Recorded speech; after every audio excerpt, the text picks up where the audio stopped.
Good evening, everyone. Thank you for making the time to make it to today's event. It was really interesting to hear the journey of Prosper. Fun fact, when I was interviewing him the first time, usually I interview people for 20, 30 minutes. His interview took 40, maybe 1 hour, because I wanted to hear the full story. And it was interesting because from the story you just heard, I could tell that he's he's an employee of quality. The dedication was visible, and to answer your question really early in the process, yes, people hire for skills, but one of the most important skills people are hired for is their ability to tell their story, tell it really well, and to have a story that is worth telling. And this is something that takes dedication, that takes a lot of work, right? A lot of failure. You just heard that, right? So it's okay to go through that, because that only makes your story more worth listening to. But of course, you still need your certificate, you still need your skills. That's absolutely true. I'm going to talk more about it later. My name is Yazan. I'm the Director of Operations at Global Startup Awards. We are currently the largest startup competition platform in the world. We run operations in 153 countries, 54 countries, and Prosper is part of the competition team. Draha is part of the competition team. We also have Sarah. Did I miss anyone? But yeah, so the team is actually here. They are students of University of Pécs. We also have Team Copenhagen, and yeah, we work remote, but our HQ is in Copenhagen. We reward innovation through providing recognition to startups, startup founders, also to investors and any stakeholder in the startup ecosystem. That's very briefly about what I do, but that's not what we're here for. I'm going to talk today about three. It was actually a bit tricky because first, I really like this topic, which is entrepreneurship, AI, and Gen Z, right? The problem is that each one of those is a very long story on its own. So I chose to touch base on each in a way that if you put the three together, you get a little story. That's what I will try to do today. Although I also did not know the audience very well. So I did not know if you are guys, if you are engineers and professionals, also if you are students and which faculty exactly. So I had to find a midpoint between all backgrounds, and I'll try to narrate with the promise that at the end of each chapter, you can pose and ask a question. And I'm happy to answer, okay? Or we can keep it till the end if that's also okay. So for those who are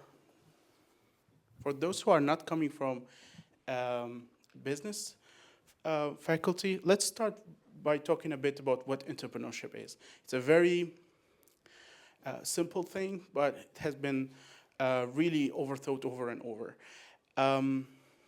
The Global Entrepreneurship Monitor defines entrepreneurship in a way that only makes it even more difficult to understand.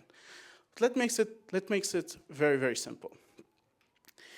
If you are setting up a business, or you're making a business, you're expanding a business, and if you have been doing that for the past 12 months, and if you have been able to pay your own salary, that's what we call an owner-manager entrepreneur. So if you answered yes to all these questions, then you are. And if you answered yes to the first two questions, but you are not paying your own salary the last 3 months, then that's what we call nascent entrepreneur, which is not a bad thing. You are still within what we call the T area, the entrepreneurship activity area.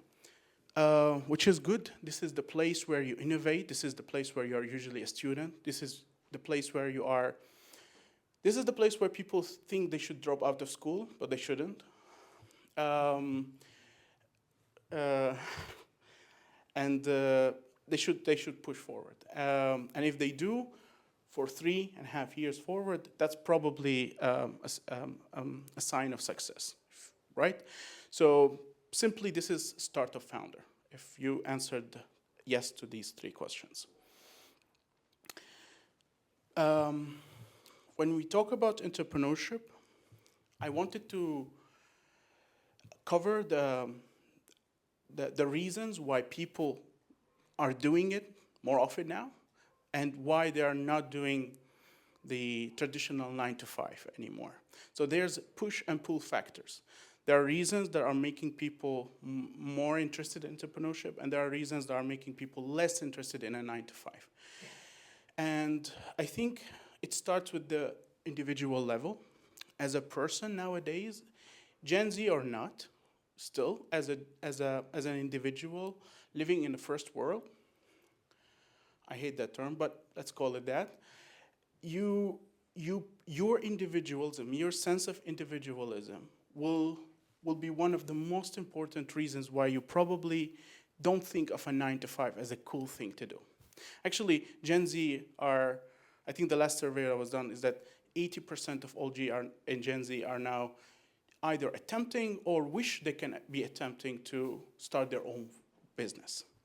And I think the real reason is that Gen Z feel that entrepreneurship is one of the fastest way to be fulfilled, unlike a 9 to 5 job. I don't necessarily agree. I understand where they're thinking, where this thinking is coming from. I think what's more important is the pull factors. It's so easy now to start your own company, to register a small business, an SME, to generate a logo, build a website, exist on social media. And if you are a European, then this is even better news for you, because the European Union, Brussels, are now working on what they call, or what they're going to call, the EU Inc., which will make it even easier for residents of the European Union to start a company, an SME or a startup. So what I think behind these 2 reasons is the painful reality of capitalism. And I think you will love this story. The idea behind having being a capitalist and wanting to operate a company with as less operational cost as possible is to pay as less salaries as possible. But then these people will have to exit your company and after 5 p.m. and go live as individuals, as customers, but with less money in their pockets. And then what capitalism, in a way, is a snake biting its own ass. Because at the end of the day, you'll end up with people with less money to spend on what's being offered in the market as products or services. So it's not really that of a surprise that people will end up deciding to exit this painful cycle of less money, less salary, less to spend on anything. On a macro level, I think Gen Z are under, yet again, push factors and pull factors. The push factor, the things that are pushing them away from classic jobs are, of course, employment, economic regression, high inflations, but most importantly, corporate monopolies. And for that, I would like to say a few words for students of business. During your school years, they will tell you that monopolies are born because of what they call the iron laws of economics, which is supply and demand. This is what they call the iron laws of economics. This is what usually is taught in school, that this is the reason why monopolies exist. I don't think that's the real reason. Monopolies exist, and they will continue to exist, because in the United States, it's believed that monopolies are more efficient at doing what they do. You don't just imagine that they will shut down Google or OpenAI or because it's a monopoly. Why? Because probably they do search engine, they do AI better than anyone else. So simply, and probably it's from School of Chicago, that this is where the monopoly, this is the reason why monopolies exist. But because we have monopolies, we're having more startups. Gen Z is rejecting this narrative, and here's your push factor. So on a macro level, this is what you see. You see Gen Z hating on monopolies and deciding to start their own thing. On the positive side, on a macro level, Gen Zs are seeing more money. You go to an investor who's probably 60, 70 years old, he's ready to risk some of his money. A small ticket of 50,000, 70,000 euro is nothing for them. And they hear you talk about AI and they're probably, okay, let's just try that. And that's why only Gen Z are receiving 20% more investment while the rest of the scene is very dry when it comes to investments. Of course, in addition to that, there are supportive governments, because now governments think of AI as a strategy, just like they thought of oil at some point. It's power, and they want to support it. That's why we're seeing this in Dubai, for example, even here in Europe, which I just told you about, the EU Inc. And local ecosystems are also helping those Gen Z. For example, this room. This is a local company, corporate, trying to gather us under one roof to talk about entrepreneurship. So here we are. The last reason why we're having more startups and Gen Z are, I think this is because it's crazy out there.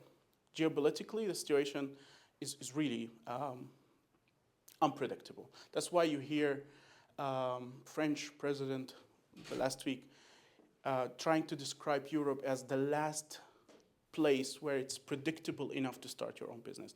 He was talking about China and the United States, and he said that, and I agree with him, if you're going to start your own business, Africa is still a gray area for me. At least I don't have an opinion, so I'm not going to share anything about Africa. But I know for a fact that it's true. The US it's not really the most predictable place to have as a market or have as a place to register your startup. Unlike Europe, which I think for now, it is the most predictable place. So global crisis is a push factor. A pull factor is democracy, technological democracy. Gen Z today have more access to tools than any other generation. It was so difficult for my father to access a computer, which is, even when he was my age, and probably even if he had money, it wouldn't have been that easy to access the most advanced tool which was the computer. But now, Gen Z have, I think with 20, 30 euros, you can get to experience the most advanced AI model nowadays. So the gap is too small, and that's what we call democratic technology. Also, to start a business now, you don't need 500,000 and 20 employees. You need 500, 300 euros and 2 people. Just like, I don't know how much it cost you. I don't know what was I'm not gonna ask, but I don't think it was $500,000, no? No. So the last element I couldn't place under any category.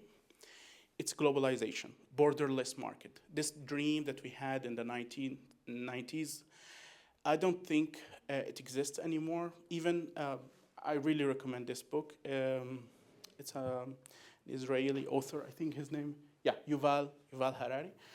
He's a philosopher. He talks about how in the future, we're probably not going to have the same globalization that we had before 9/11 or after the collapse of the Soviet Union. That will never be the case in the future, at least according to him. He thinks that we are heading towards countries being layered, as in tiers. Some countries will have ultimate access to technology, silicon, AI, quantum, and some countries will simply fall behind. And it will be very difficult for these two countries to even trade with each other, unless they trade with sugar and something, right? So that's his theory. I advise you to read the book, read his arguments. I don't think it's going to be that dark. So I think we have to live and see. I didn't want to force you into thinking something about it. I really want you to investigate on your own. I don't know if this is a push or a pull factor. You're a Gen Z, you decide. So we can stop now and we can talk about what I just, or we can continue. So you mentioned these factors which are pushing Gen Z people away from a regular or an old school employment. And what about the factor which is pushing them away from entrepreneurship? And especially I'm thinking now about the fear of failing, or how do they handle it, or is there a difference? That's why I said in the first slide, that's when entrepreneurship becomes more interesting as a definition. You see that it is a cycle. Failure is built within entrepreneurship. So it is built, even in the definition, it's built to be, to fail. And yes, this is one of the reasons. There's failure, there's also escaping poverty, of course. And that's why I said it's difficult to go through all aspects of what makes Gen Z avoid entrepreneurship. So yeah, of course it exists. Fearing failure, not having the skill, which we're gonna cover now when we talk about failing to ideate. So not being able to find the good idea, the best idea, right? So yeah, I didn't skip it. I just feel like talking about why would Gen Z not invest in AI and being a startup and invest in working with AI? Yeah, fear of failure is one of them, of course. Okay. Thank you. All right, there is a question also here. With startups and students, my topic I go back to regularly is just credibility, building trust and connections, like as a startup founder, as a student. Like, how often do people run into this issue of they're not trusting because you're just a student?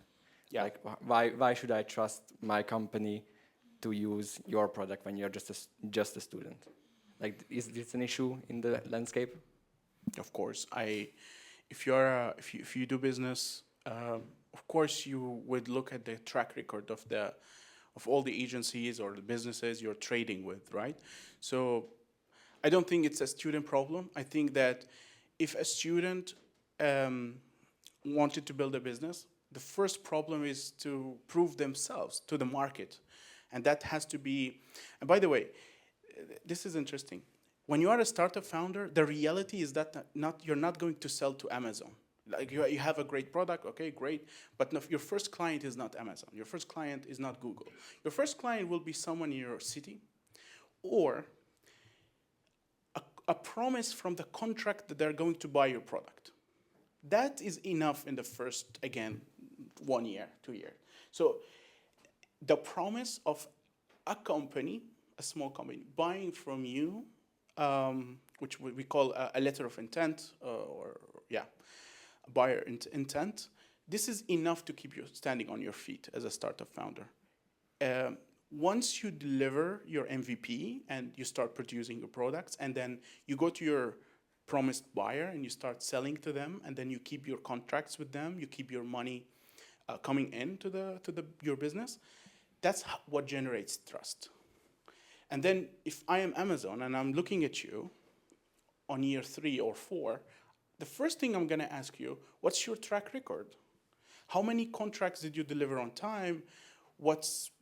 Have you ever had a legal issue, for example? Are you now in any legal trouble? This is the kind of things you have to answer Amazon before you trade with them.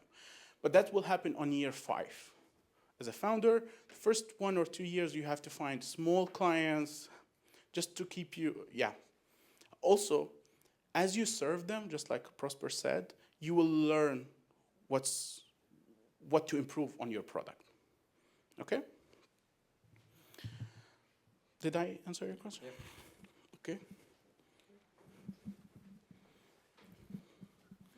I want to ask that if a Genji, he want to grow his entrepreneurship, and fortunately, if he do that, then in his company, there will be another system that we used to see in the past, or like still we see in Google. There's a company that all the people are working as an employee.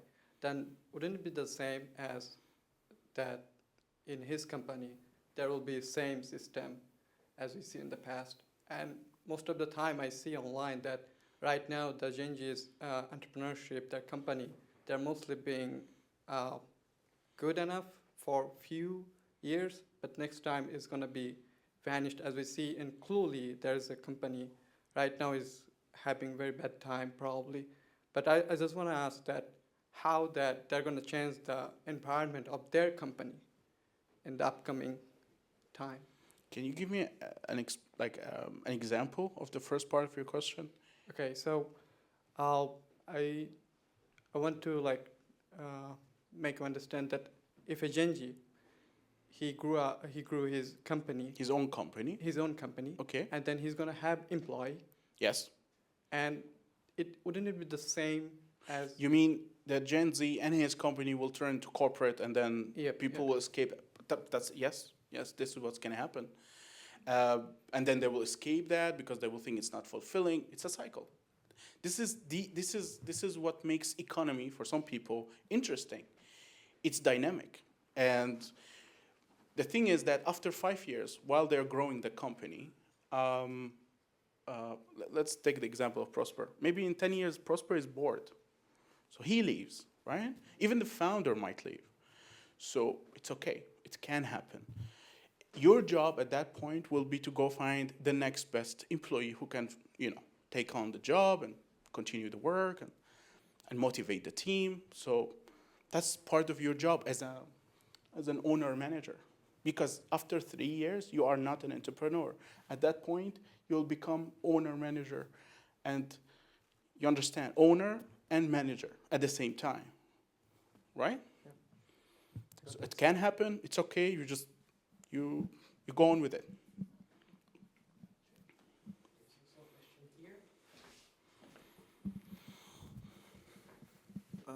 You spoke about monopoly, Yeah. and we know that the US works like that because they have the capitalist economy that they have. I'm not a business student, but I want to know the ethical aspect of it. If I were to make a business, I'm just speaking from my own point of view. I would love to be someone who has a business that can monopolize things because it earns Okay. me more money, Okay. thinking from the profit aspect of it. But what would you say about it from the ethical point of view? Because I know that in business, the main aim is to solve a problem, but not solve a problem at a loss, but at a profit. Yeah. That's correct. A very interesting take on economy.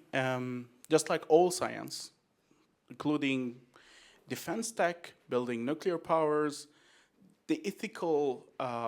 Actually, there's a course in the University of Pécs called ethical.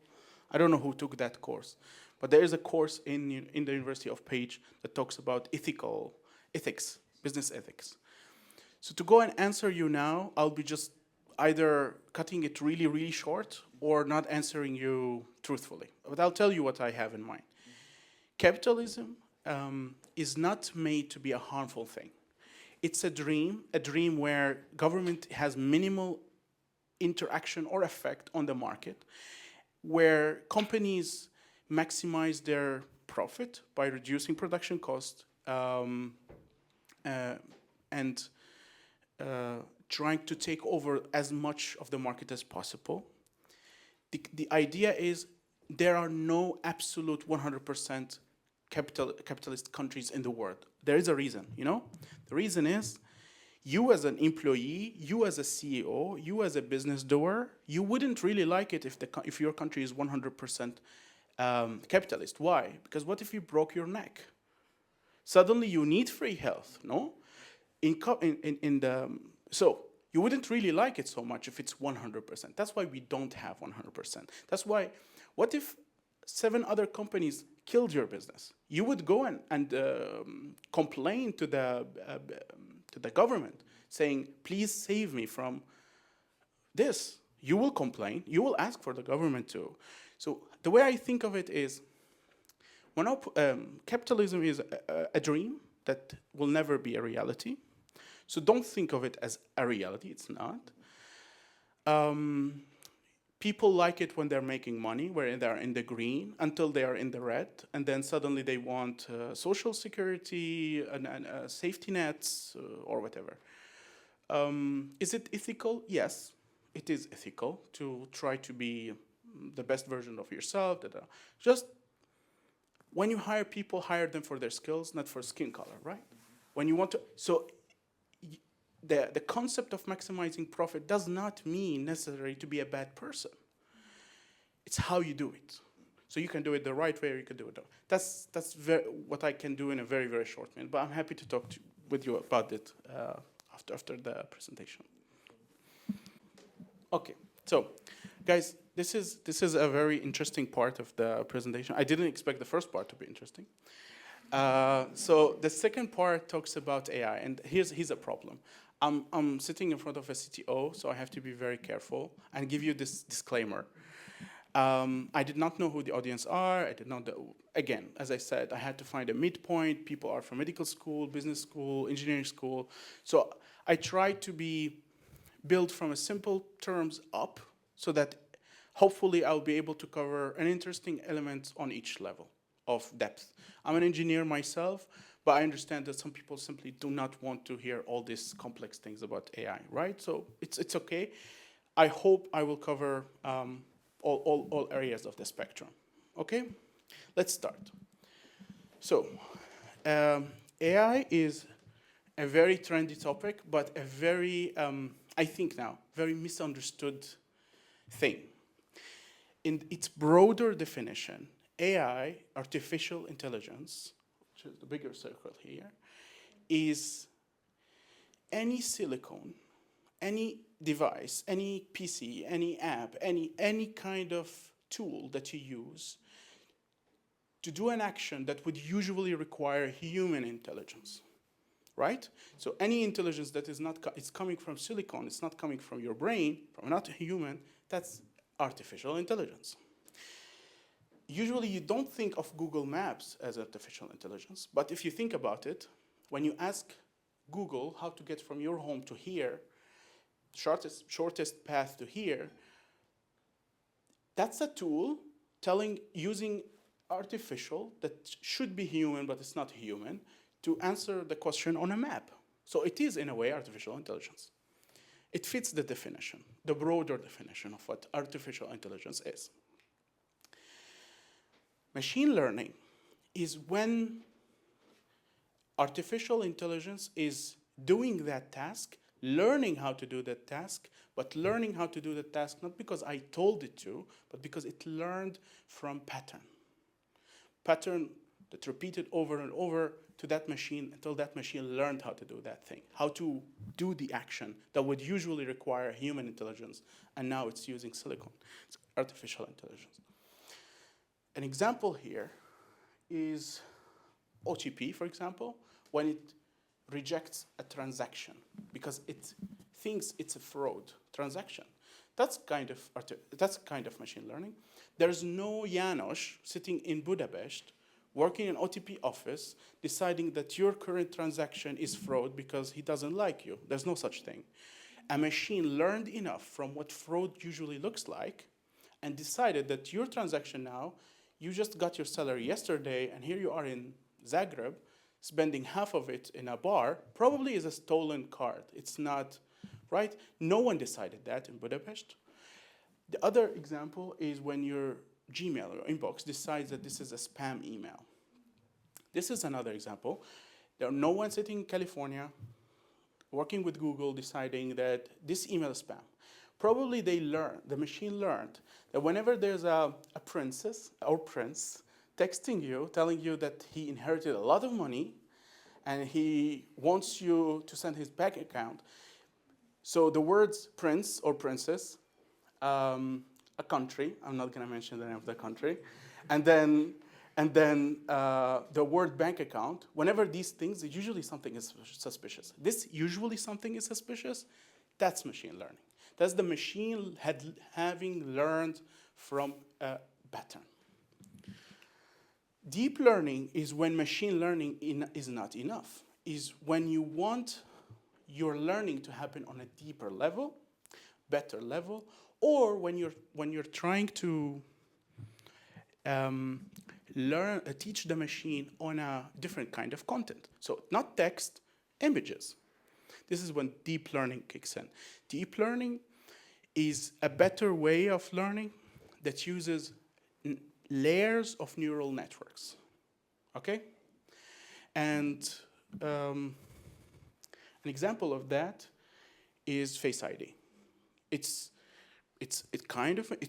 machine learning. It's more than machine. It's deeper learning. It's a better learning, that is deep learning, of not just text at this point, not a prince or princess, not a card transaction, but an image, which is your face. So Face ID is a kind of deep learning. When your app decides that this is Alex, not Max, this is also deep learning, right? Generative AI is the kind of artificial intelligence that gives you an output that is not part of the input. It's not part of the training data. It's not part of anything anyone programmed the artificial intelligence to do. So having an output, a new output that never existed in the original data, that's generative AI. An example of that, of course, DALL-E, Nado Banana. This is classical example of generative AI for images. Here's the tricky part. The large language models. Large language models sits in between deep learning because it's a text, although we said text is usually machine learning, but if it was trained with deep learning on large amount of text, and if we give it the ability to generate, so this is why this circle sits between two circles, deep learning and generative AI, this is where you get something like ChatGPT. It's generating output that is never part of its training data using deep learning of huge amount of text. Is this slide clear? Perfect. So, the question becomes, which AI should we start up in? Now that we understand the AI map, where do you think Gen Z is startupping? Any guess? Exactly. Gen Z is currently the generation that is leading startupping, entrepreneurship activity. They're doing their T, remember the T box, the entrepreneurship activity area? They're doing that here within Gen Z. People my generation and older, they are doing their entrepreneurship activity, if any, outside that. Not all of them, of course, this is generalization. But to the best I could guess, this is how I see it. Now, this is not random. This is not happening randomly. There is a reason for that. I think the reason is, if you are someone my age, you were introduced to this. Can I use? Oh, I can't. There's no laser here. You have, if you are someone my age, you are introduced to this diagram from the outside in. Someone my age probably used Google Maps first, and then probably when, by the time he got a card, he started receiving these errors, fraud, whatever. And then deeper into having his first iPhone when he used Face ID. And then probably now he uses ChatGPT. People like me or older, they are exposed to this onion model from the outside in. Gen Z, however, They're graduating school with ChatGPT downloaded on their phones. So it's a very different perspective to things. That's why they are now building startups from the inside out. We are building startups from the outside in. Both are not very good. The ideal progression of startups or innovation is to happen on all levels at the same time. This is the healthy way. You don't build a very good access point or router or whatever you want, right? The Wi-Fi router that you have at home while you still use your phone cable. Do you remember phone cable?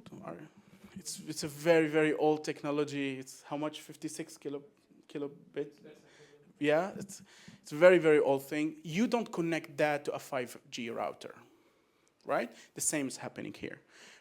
The healthy way of how innovation should happen, ideally, is that someone is innovating on the broader definition of AI, the broader application of AI, and someone is going and building a startup for generative AI to generate those stupid videos that you see, right? So someone should be doing this, someone should be doing that. We're not seeing that. That's a problem. And this setup comes with good news and bad news for Gen Z. The good news is that, again, here, there is money here. So if you're a startup founder, you have an AI, you're surviving, Prosper is surviving, his startup is surviving. Someone will like it, someone will invest in it. So they will not shut him off. That's what I'm saying. And it's easy to validate. So what Prosper built, because people are willing to invest in it, even to try it for free, it's easy to validate. So it exists, and it's okay, it's good. The bad news about this is when you invest all your work and life saving into building a startup, you should at least be able to know how it works. Is it the fastest possible? Is it the cheapest possible? Is it reliable? Is it consistent? And the reason I'm saying is it consistent is because we had a very bad experience. The AI community had a very bad experience when a professor in a German university lost 2 years of his work because of clicking the wrong button on a ChatGPT or whatever product that was. So, see, ChatGPT has been around for 4 years. This guy just lost half of the product life usage assets that he accumulated. Research, proposal, he lost half of it. 2 years. Meanwhile, if you look at Apple, hate it or love it, overpriced or not, in the last 15 years, you can look at a product and tell, this is an Apple product. The consistency that they have is unmatched in that sense. Meanwhile, 2 years of ChatGPT and half of your work is gone. This is the equivalent of you buying an iPhone and then after 2 years telling you one of the cameras will stop working forever. That's very bad, right? Here's a quote that I wrote. I'm trying to, But yeah, it's simple. If you are a business doer, if you are not using a reliable tool, your business is as reliable as your tools. And customers can't tell the difference. The first example that I wanted to do is, let's try to do AI and mimic what Apple have been doing for the past 15 years. And you can see that Nano Banana could generate only 3 generations that look very different, and they look very clearly, one of them does not relate to the other. By the way, this is nothing. This is not even a product. It's a broken earpiece. It's nothing. It just visually it looks like an iPod, but it doesn't. Unlike Apple, if you scan this code, it will take you to a presentation of the leader of the design evangelism team. There's a team in Apple that the only job they have is to make sure that their design matches the philosophy that they have in Apple. See the difference? Using AI to generate content is that bad when it comes to consistency unless you manage it. And Apple is trying to do that. So the first error AI has is temporal inconsistency, the inability of AI to generate consistent outcome. The next set of errors. This is a test called actor test. This is it started as a fun test that they do with AI, where a real director trying to audition AI actors. like for movies and burger commercials. And this QR code will take you to an Instagram page where this actor is still insisting on finding one good AI actor. He's failing to do that. And these are the technical reasons why you cannot really build a startup around video production, video content creation, unless you master the product. The 3 errors are lack of object permanence. This is when an actor loses an arm, a leg, mid-scene. You've seen these videos. The reason for that is that AI will generate videos usually frame by frame. So suddenly, one frame production falls under a certain value, and then you don't have a leg or an arm. The other reason is that the AI or the model does not understand the anatomy of your body. That's why you lose a finger or have extra finger. Again, this is a common thing if you might see. The last error that you can see is wrapping artifact. This is when AI is trying to build a video for 15 seconds, and then on second 10, there should be a car, but on second 9, there is no car. AI says, well, here you go, here's a car, and then at second 10, suddenly a wrapping artifact appears on the screen. So this is a good example. It's called wrapping artifact error. I'll ask you a question. If you live 100 meters away from a car wash, should you go there walking? You should not go walking, right? 90% of AI will say, you should go walking, it's better for the environment. Why is this error happening? First, some is confused. You know the answer, right? The correct answer, you need your car because you're going to the car wash, right? Good. 90% of AI 1 year ago failed to answer this question correctly. Why? This is a good example of the difference between statistical text, right, and human logic. And these 2 errors I really love. AI would always fail at common sense reasoning, and AI is now currently failing at pragmatic inference. You understand? Pragmatic inference is, you hear someone saying, he went home to cry, or he went home crying. He didn't go home crying because home is an excellent place to cry. As a human, you know he went home crying because he's shy or because home is a comforting place. This is called pragmatic inference. This is the kind of error that AI is currently going through. You don't go to the car wash to arrive. You go to the car wash to wash your car. AI is bad at that still. So if you are building a startup basing on this, you should be aware of these kind of errors. And they have a name, and there are ways to improve your AI doing them. This is my last example. I came up with this example when I was in Malta. It was very, very, very, very fun thought experiment. If I ask you the question, what is the job of a man living in Malta with his right forearm darker than his left forearm? Exactly. Humans are so good at abductive reasoning. Abductive reasoning is being able to connect the dots backwards. This is what we call abductive reasoning. AI is so bad at this. Okay? So probably in your head now, under 1 second, you were able to think, darker right arm, probably it's sun exposure, probably it's long hours. Also, why right, not left, right? Someone protected the left but didn't protect the right. Probably it's a window. But if it's a window of a building, then you can move in a building. What you cannot move is inside a car. So you are a Maltese truck driver. Abductive reasoning. You could do in 1 second. Most AI 1 year ago couldn't answer this question correctly. And I tested that myself. Extra slide as to, is AI going to take my job? Well, depend on what your job is currently needing from you. If you're using abductive reasoning, then probably AI is not going to take away your job because it's bad at that. There's deductive reasoning and there's inductive reasoning. And AI is better at, of course, deductive reasoning. AI is superior at inductive reasoning. I hope I could talk more about this. Probably we can talk later about this, but there is a reason why it is this way. Depending on what you do and what your job needs, which logic it needs, AI may or may not be able to take it away from you. The final word I want to say is, currently the tools are cheap. The tools are bad but improving. The most important thing is to have a good idea. And I'm leaving you with the following list of ideas that you can make use of. Here's 13 AI startups that you can use, 13 AI business ideas that you can use for entrepreneurs.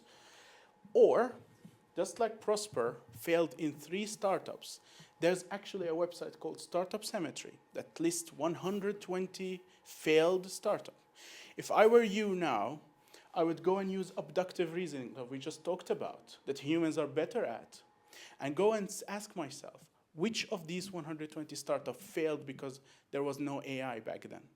And then I can go and start building with one of those 120 ideas. And here's the QR for, and thank you very much.